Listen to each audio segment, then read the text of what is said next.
Hello friends, welcome to Mathematus. আজকে থেকে আমরা একটা নতুন সিরিজ শুরু করব, মেনসুরেশন। মেনসুরেশনের আজকে প্রথম দিন আমরা কি করব না, শুধু ফর্মুলাগুলোকে রিভিশন করে নিব একবার। যে সমস্ত ফর্মুলা আমাদের কাজে লাগবে, সূত্রগুলি, সেগুলো আজকে আমরা রিভিশন করে নিব।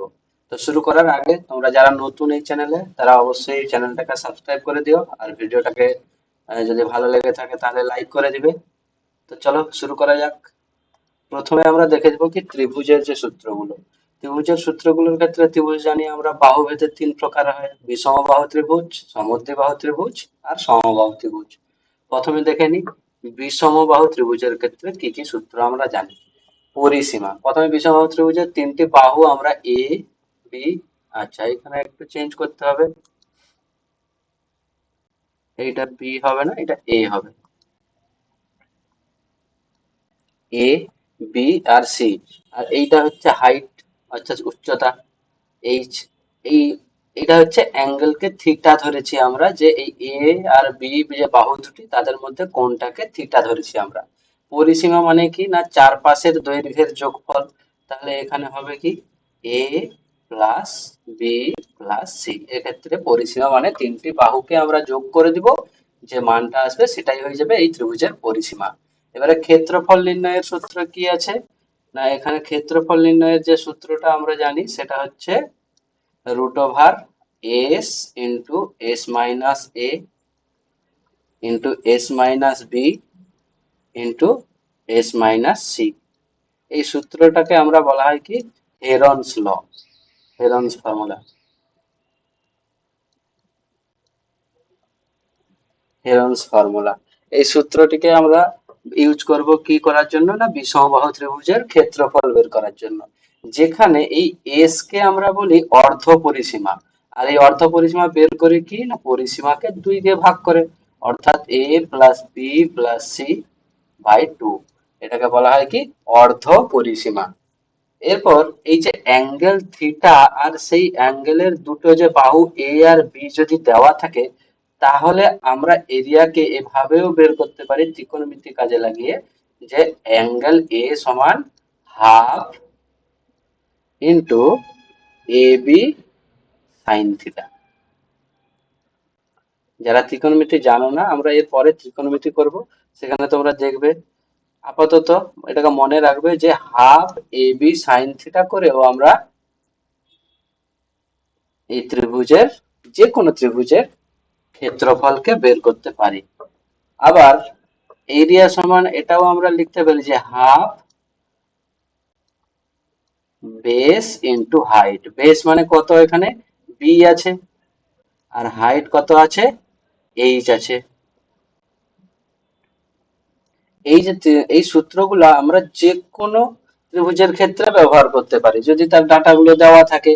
এবং বিষমবাহু ত্রিভুজের ক্ষেত্রে আমরা অবশ্যই এটাকে লাগাতে পারবো, কারণ তখন আমাদের এই এ বি আর সি এর মান যদি জানা থাকে, তাহলে আমরা এই সূত্রটা লাগাবো হেরনের ফর্মুলা। যদি এ আর বি দেওয়া থাকে, সঙ্গে এই থিটার মান দেওয়া থাকে, তাহলে আমরা এই সূত্রটা লাগাতে পারি, এ সমান half A B sine theta. যদি এই বেস দেওয়া থাকে বি এর মান, আর হাইট দেওয়া থাকে এইচ এর মান, তাহলে আমরা এই সূত্রটা কাজে লাগাতে পারবো।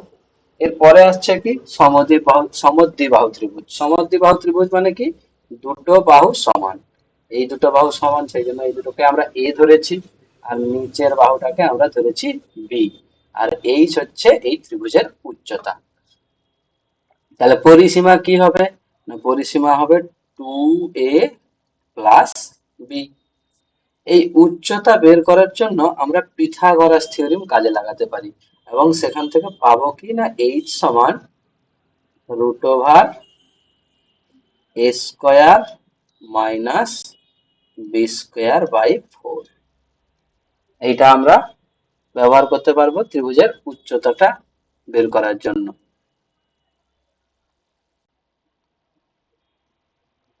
বি স্কোয়ার বাই ফোর হবে। আচ্ছা, এরপরে ক্ষেত্রফলের আমরা সূত্র দেখলাম হাফ বেস ইন্টু হাইট। তাহলে এখানেও বেস তো জানি বি, আর হাইটটা তো বের করেছি আগের সূত্রে, তাহলে হয়ে যাবে কত, half into B into height. Height মানেই হচ্ছে root over A square minus B square by 4। এখানে খেয়াল রাখতে হবে এই যে এ বি কোনটা সমান বাহু দুটোকে প্রকাশ করছে আর কোনটা অপর যে বাহুটি সেটাকে প্রকাশ করছে। অনেক সময় এটা উল্টো পাল্টা হয়ে যায়, সেই জন্য অ্যান্সার ভুল আসে আমাদের। নেক্সট হচ্ছে সমবাহু ত্রিভুজ। সমবাহু ত্রিভুজের ক্ষেত্রে পরিসীমা কত হবে না, তিনটা বাহু তিনটারই দৈর্ঘ্য হচ্ছে এ। তাহলে তিনটা এ মানে 3a যোগ করলে a প্লাস এ সেটাকেই আমরা লিখতে পারি 3a। তাহলে সমবাহু ত্রিভুজের পরিসীমা হয়ে গেল 3a। উচ্চতা, উচ্চতা সমবাহু ত্রিভুজের উচ্চতা আমরা কি করে বের করতে পারবো না, √3/2 ইন্টু এ। এই সূত্রটা যদি ব্যবহার করি তাহলে আমরা সমবাহু ত্রিভুজের উচ্চতা বের করতে পারবো। এবারে ক্ষেত্রফল কত হবে, ক্ষেত্রফল হবে √3/4 স্কোয়ার। ঠিক আছে। এরপরে সমকোণী ত্রিভুজের ক্ষেত্রেও আমরা যে সূত্রটা লাগাবো সেটা আগেই লিখেছি, সেটা হচ্ছে হাফ এ ইন্টু বি, অর্থাৎ ওই হাফ বেস ইন্টু হাইট যে সূত্রটা সেটাই। এটাকে আমরা বলি ভূমি। এটা কি সাইন, এটাকে আমরা বলবো কি ভূমি। এটাকে আমরা লম্ব বলি আর এটাকে বলি অতিভুজ। আর আমরা জানি এই সমকোণী ত্রিভুজের ক্ষেত্রে পিথাগোরাসের থিওরেম কাজে লাগে। সেটা কি না, লম্ব স্কয়ার প্লাস ভূমি স্কয়ার সমান অতিভুজের স্কয়ার। আর যে সমস্ত সংখ্যা এই লম্ব স্কয়ার প্লাস ভূমি স্কয়ার ইকুয়ালস টু অতিভুজ স্কয়ার একে স্যাটিসফাই করে সেগুলোকে আমরা একসঙ্গে ট্রিপলেট বলি। সেই ট্রিপলেট কিছু আমাদেরকে মনেও রাখতে হয়, যেরকম কয়েকটা আমি লিখে দিচ্ছি এখানে। 3, 4, 5, এটা একটা ট্রিপলেট। 3-এর বর্গ করলে 9 হয়, 4-এর বর্গ করলে 16 হয়, 16 আর 9 যোগ করলে 25, আর সেটা হচ্ছে 5-এর বর্গ, অর্থাৎ এই সূত্রকে স্যাটিসফাই করছে। একই রকম আরো আছে 5, 12, 13, আবার 7, 24, 25, 8, 15, 17। এই ট্রিপলেট গুলো যদি আমরা মনে রাখি তাহলে অনেক সময় আমাদের অঙ্কের ক্ষেত্রে করতে সহজ হয়। 9, 40, 41, আর আছে 12, 35, 37, আর একটাই লিখি যে 20, 21, 29। এই ট্রিপলেট গুলো আপাতত তোমরা মনে রাখার চেষ্টা করবে যদি পারো। অনেক সময় দেখবে কোশ্চেন কমন এসে যায় এগুলো থেকেই। নেক্সট কি বলছে, এবারে আমরা দেখব চতুর্ভুজ। চতুর্ভুজের পরিসীমা বা ক্ষেত্রফল বের করার কি কি সূত্র আমরা জানি। চতুর্ভুজ প্রথমে আছে কি বর্গক্ষেত্র। বর্গক্ষেত্রের বাহুর দৈর্ঘ্যকে আমরা এ ধরেছি। বর্গক্ষেত্র মানে কি না, এর প্রতিটি বাহুর দৈর্ঘ্য সমান এবং সেটা এ ধরেছি আমরা। আর এই ডিটা হচ্ছে ডায়াগোনাল অর্থাৎ কর্ণের দৈর্ঘ্য। তাহলে এর প্রথমে পরিসীমা কত হবে না, 4টা বাহু আছে, 4টারই দৈর্ঘ্য এ সমান পরিসীমা হবে 4a। ক্ষেত্রফল কত হবে, বর্গক্ষেত্রের ক্ষেত্রফল হয় এ স্কয়ার অর্থাৎ বাহুর স্কয়ার। এবারে কর্ণের দৈর্ঘ্য কত হবে না, বর্গক্ষেত্রের কর্ণের দৈর্ঘ্য হবে √2a। হয়েছে। নেক্সট হচ্ছে আয়তক্ষেত্র। আয়তক্ষেত্রের ক্ষেত্রে এই এলটা আমরা ধরেছি কাকে, দৈর্ঘ্যকে। যেটা বড় বাহু সেটাকে আমরা দৈর্ঘ্য ধরি, এবং এটা হচ্ছে প্রস্থ, বি ধরেছি তাকে। আর ডি হচ্ছে ডায়াগোনাল। তাহলে পরিসীমা কত হবে আয়তক্ষেত্রের না, 2 × L + B, অর্থাৎ 2 গুণিতক দৈর্ঘ্য যুক্ত প্রস্থ। ক্ষেত্রফল কত হবে না, L × B হয়ে যায়। এরপর হচ্ছে কর্ণের দৈর্ঘ্য বা ডায়াগোনাল। ডায়াগোনাল যে ডিস্টেন্স হবে সেটা হবে √/2 এল স্কোয়ার প্লাস বি স্কোয়ার। এই হলো আয়তক্ষেত্রের সূত্রগুলো। এরপরে হচ্ছে সামান্তরিক। সামান্তরিকের ক্ষেত্রে দুটো বাহু আছে, একটা বাহু এল, একটা বাহু বি। দৈর্ঘ্যটাকে এল ধরেছি আর প্রস্থটাকে বি, উচ্চতাটাকে এইচ ধরেছি। তাহলে পরিসীমা হবে কত না, আয়তক্ষেত্রের মতন 2 × L প্লাস বি হয়ে যাবে পরিসীমা। কিন্তু ক্ষেত্রফলের ক্ষেত্রে এখানে এল ইন্টু বি করলে হবে না। সামান্তরিকের ক্ষেত্রফল বের করতে হলে আমাকে করতে হবে কি, এল অর্থাৎ দৈর্ঘ্য ইন্টু এইচ করতে হবে উচ্চতা, দিলেই আমরা ক্ষেত্রফল পাবো কার, সামান্তরিকের। এরপরে আসছে রম্বস। রম্বস কি না, যার প্রত্যেকটা বাহুর দৈর্ঘ্য সমান, সেটাকে এ ধরেছি, কিন্তু কোণগুলো সমকোণ নয়। যদি এইরকম কোন ফিগার হয় তাহলে সেটাকে আমরা রম্বস বলবো। তাহলে এর পরিসীমা তো বর্গক্ষেত্রের মতনই হবে 4a, কিন্তু ক্ষেত্রফল হয়ে যাবে কত রম্বসের, half into d1 into d2। তাহলে রম্বসের ক্ষেত্রফলের সূত্র কি হয়ে গেল না, হাফ d1 ইন্টু d2, যেখানে d1 হচ্ছে একটি কর্ণের দৈর্ঘ্য আর d2 হচ্ছে অপর একটি কর্ণের দৈর্ঘ্য। দুটো কর্ণ আছে এবং রম্বসের ক্ষেত্রে দুটো কর্ণের দৈর্ঘ্য সমান হয় না। সেই দুটো কর্ণের দৈর্ঘ্যকে গুণ করব এবং তাকে হাফ দিয়ে মাল্টিপ্লাই করে দিলে আমরা কার মান পাবো, রম্বসের ক্ষেত্রফলের মান। এছাড়াও এখানে আরেকটা সূত্র আমাদের কাজে লাগে, সেটা হচ্ছে d1 square plus d2 square সমান 4a স্কয়ার, অর্থাৎ রম্বসের কর্ণগুলির দৈর্ঘ্যের সঙ্গে বাহুর দৈর্ঘ্যের সম্পর্ক। এটা অনেক সময় কাজে লাগে, কারণ অনেক সময় ডিরেক্ট আমাদের বাহুর দৈর্ঘ্য না দেয়, বাহুর দৈর্ঘ্য বা দুটো ডায়াগোনালের দৈর্ঘ্য না দিয়ে যে তিনটার মধ্যে যে কোনো দুটো দিয়ে দেয়, দিয়ে বের করতে হয় আরেকটা। এবারে হচ্ছে কাইট। কাইটের পাশাপাশি দুটো বাহুর দৈর্ঘ্য সমান হয়, সেই জন্য সেগুলোকে এ ধরেছি, আর এপাশের দুটো বাহুর দৈর্ঘ্য সমান, সেই জন্য সেগুলোকে বি ধরেছি। আর দুটো ডায়াগোনাল, একটা d1 একটা d2, এখানেও এরা সমান হয় না। এবারে কাইটের তাহলে পরিসীমা কত হবে, যদি পরিসীমা বের করতে হয় তাহলে হবে 2 × a প্লাস বি।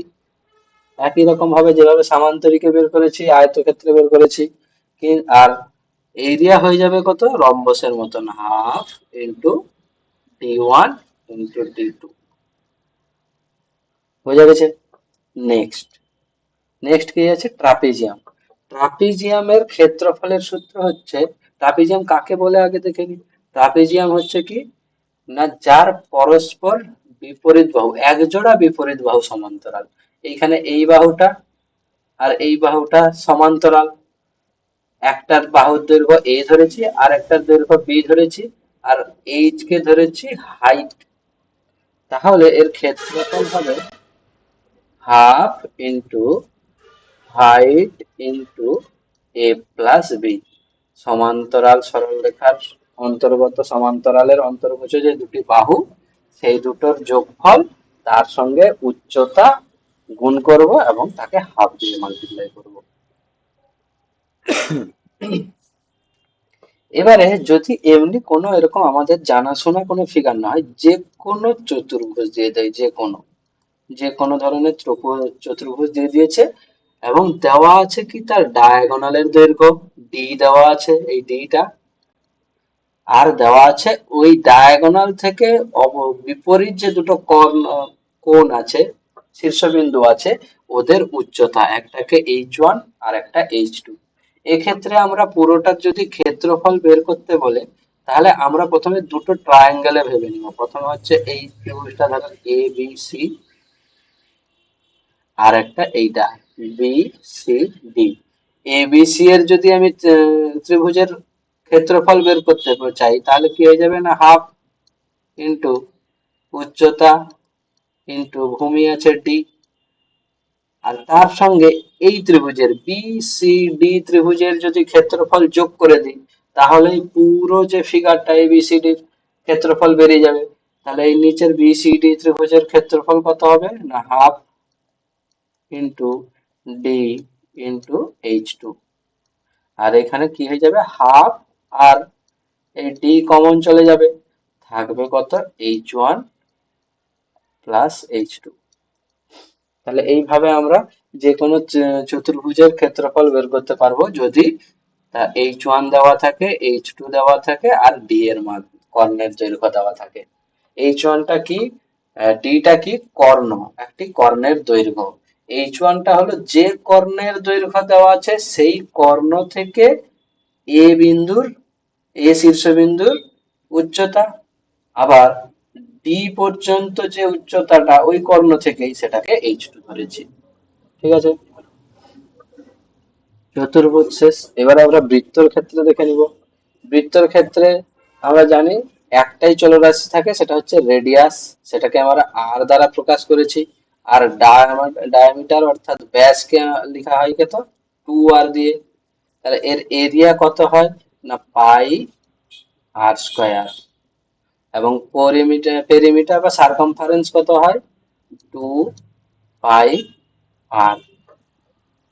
এবারে যদি অর্ধবৃত্ত থাকে, অর্ধবৃত্ত যদি থাকে তাহলে তার ক্ষেত্রে এরিয়া কত হবে না যা পুরোটার এরিয়া হয় তার থেকে অর্ধেক, অর্থাৎ half into pi r square. এবারে পেরিমিটার মানে কি, এই ক্ষেত্রে পেরিমিটার মানে এই পুরোটা তো থাকবে, সঙ্গে এই পুরোটা, এই পুরোটা মানে কি এদিকে আর এদিকে আর 2r, তাহলে 2r প্লাস এই যে পেরিমিটারটা ছিল পুরোটার দৈর্ঘ্য, একে অর্ধেক করা হয়েছে, তাহলে এইটুকুর অংশ হবে, এই কার্ভ অংশটা হবে কত পাই আর, শুধু পাই আর পরিসীমা। এবারে হচ্ছে সেক্টর, কোনো একটি সেক্টর, এগুলো থেকে এখন প্রচুর কোশ্চেন আসে সেক্টর আর সেগমেন্ট থেকে। এদের ক্ষেত্রে এই এরিয়া বের করার বা পেরিমিটার বের করার যেখানে যেটা লাগে তার সূত্র কি। আগে জানি সেক্টর কি। সেক্টর হচ্ছে দুটো ব্যাসার্ধ অর্থাৎ রেডিয়াস আর একটা আর্ক নিয়ে মধ্যবর্তী যে অংশটি তৈরি হয়েছে, এটাকে যদি এ, এটা বি আর এটাকে সি দিই, এই অংশটার যে ক্ষেত্রফল বা এই অংশটার পরিসীমা সেইগুলোর কথা বলা হচ্ছে, এইটাকে একটা সেক্টর বলা হয়। তাহলে প্রথমে আমরা আর্ক লেন্থ, এই এলটাকে বলা হয় কি আর্ক লেন্থ, আর্ক লেন্থ। এই আর্ক লেন্থ বের করার জন্য কোন সূত্র, আমরা সেটা আগে লিখি। আর্ক লেন্থ আমরা বের করতে পারবো থিটা বাই 360 ডিগ্রি ইন্টু 2 পাই আর। এই সূত্রটি ব্যবহার করে আমরা এই আর্ক লেন্থ অর্থাৎ এই বি থেকে সি এর যে দৈর্ঘ্যটা সেটা বের করতে পারবো। এবারে এরিয়া কি করে বের করতে পারবো, এরিয়া সমান theta by 360 degree into pi r square. অর্থাৎ এই যে এ বি সি, এই যে ক্ষেত্রটি, এটাকে যেটাকে সেক্টর বলা হয়, সেই সেক্টরের ক্ষেত্রফল বের করতে হলে কি সূত্র ব্যবহার করব না theta by 360 degree into pi r square. এবারে পরিসীমা মানে কি না এই এ বি আর এসি সঙ্গে বিসি এই তিনটার যোগফল, এ বির দৈর্ঘ্য আর এসির দৈর্ঘ্য আর, তাহলে 2r প্লাস বিসির দৈর্ঘ্য আমরা এখনই বের করেছি কোনটা, এই যে এটা এল, এল এর মান যা বিসির মানও তাই, সেটাই তো বিসি আর্ক লেন্থ। তাহলে সেই সূত্রটা এখানে বসাবো, সূত্রটা না লিখে আমি শুধু এল লিখে দিচ্ছি এখানে, যে পাই আর প্লাস এল যদি বের করি সেটাই হয়ে যাবে পরিসীমার মান। এবারে হচ্ছে সেগমেন্ট। সেগমেন্ট কি না একটা কর্ড দিয়ে, ধরো এটা এবি কর্ড,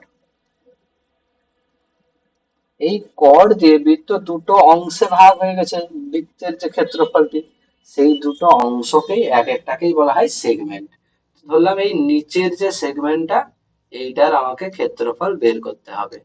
এইটার ক্ষেত্রফল বের করতে হলে আমরা এই দুটো রেডিয়াস এঁকেছি, দিয়ে আমরা কি করব না এই পুরো যে এরিয়াটা এ ও এ বি দিয়ে, যে পুরো এরিয়া অর্থাৎ এই যে পুরো যে সেক্টরের এরিয়া, এই সেক্টরের এরিয়া থেকে এই যে ওএবি ত্রিভুজ আছে মাঝখানে, এই ত্রিভুজের এরিয়া যদি বাদ দিয়ে দিই, তাহলেই তো আমরা এই নিচের যে পোর্শনটা যেটাতে আমি শ্যাডেড করেছি সেই পোর্শনের এরিয়া পাওয়া যাবে। তাহলে প্রথমে কি পুরো আর্কটা দিয়ে যে এরিয়া পাওয়া গেছে সেক্টরটা সেটা লিখবো, আর সেটা কোথায়, সূত্র কি না এই যে এ সমান theta by 360 degree into pi r square. এটা হয়ে গেল পুরোটার এরিয়া, পুরো সেক্টরটার। এখান থেকে বাদ দিতে হবে কি এই ত্রিভুজের ক্ষেত্রফলটা। আর ত্রিভুজের ক্ষেত্রে দেখো দেখি আমরা প্রথমেই একটা সূত্র শিখেছিলাম,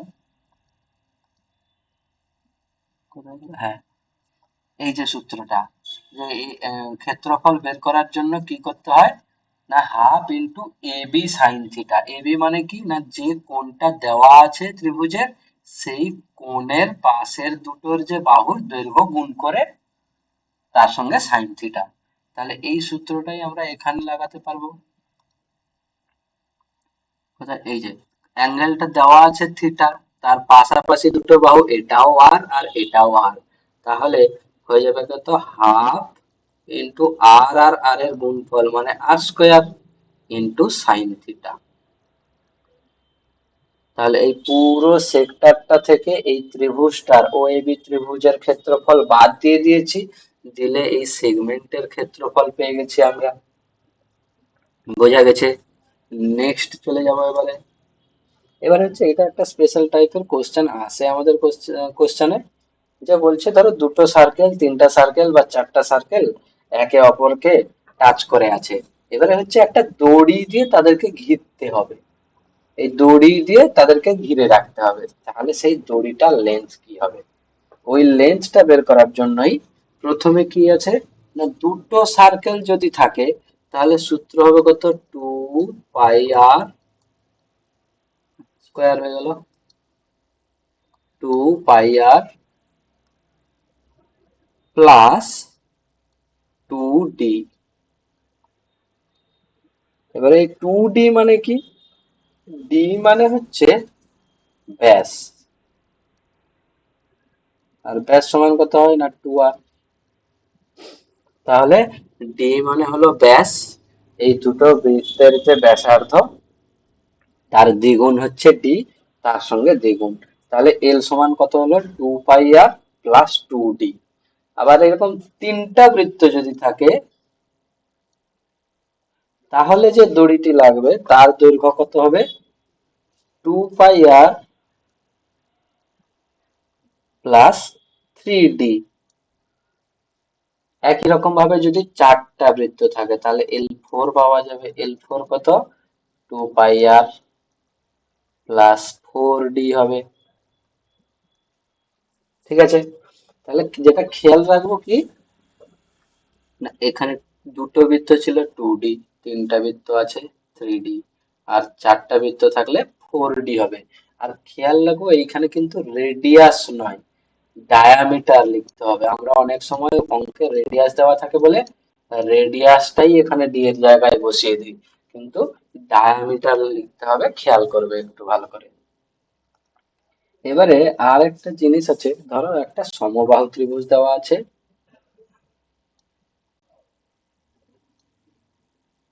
একটা সমবাহু ত্রিভুজ দেওয়া আছে, একটা বর্গক্ষেত্র দেওয়া আছে, আর একটা বৃত্ত দেওয়া আছে। দিয়ে বলা আছে যে এই ত্রিভুজের যে পরিসীমা,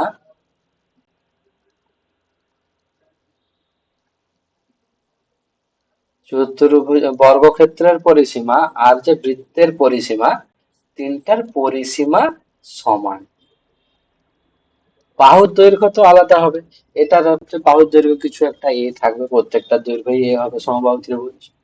এটার ধরো এই হচ্ছে 4 এ টোটাল পরিসীমা হবে, আর এটা 2 পাই আর দিয়ে হবে, রেডিয়াস থাকবে।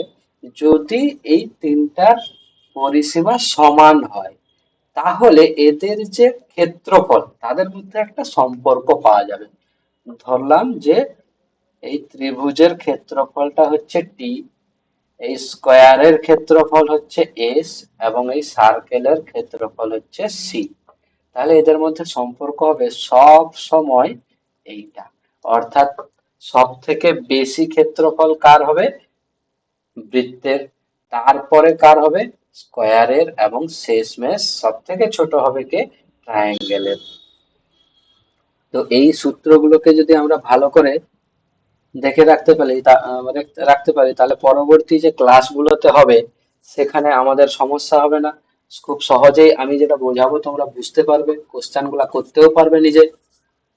So thank you.